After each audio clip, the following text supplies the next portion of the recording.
It was tough because a television camera on a moderately sized screen, I mean, just an average size screen that you would get today, a full face close-up shows an incredible amount of detail. In fact, I once analyzed it and figured that I could see more on such a screen, sitting like 10 feet from the monitor, a certain distance, as I would see sitting in the middle of a theater on a movie with a similar top of the head to Adam's apple shot on a movie screen.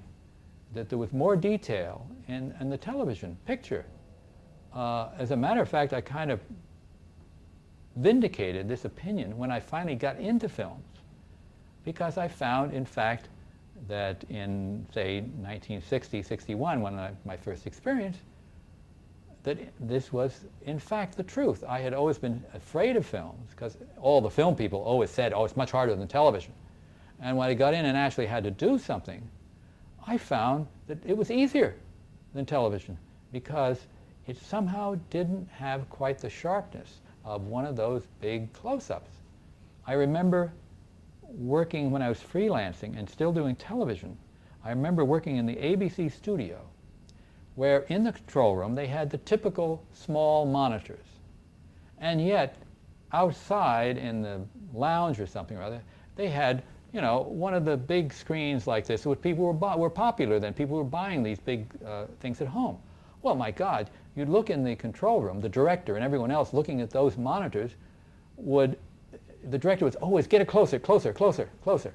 So here he'd be doing a shot like this, which would look perfectly all right in the control room. And I'd go out and look at the big monitor and say, my God, this is ghastly.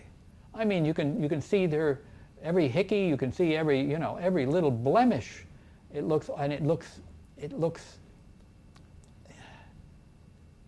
something about it is so raw. When you get that close to a person, maybe you can see every little defect in his lips or the nostril hairs sticking out, something. I mean, it just shouldn't be. And I would go in and I would say to the director, this is too close. This is too close. It's not only showing, edges of this appliance, but it also doesn't look good. I mean, it's distracting from the performance. It was a useless argument. I could seldom convince a director in those days to get off of those popular close-ups. You had to be much more careful of everything.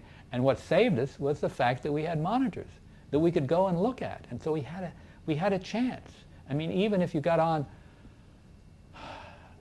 even if you started out in the first scene, the guy, something was wrong. Well, there was nothing to prevent you from going in as soon as he was off camera and trying to fix it. No point in letting it be bad throughout the whole show. So you catch it as soon as you could. Films, you can't, this is not the same thing. Mm-hmm.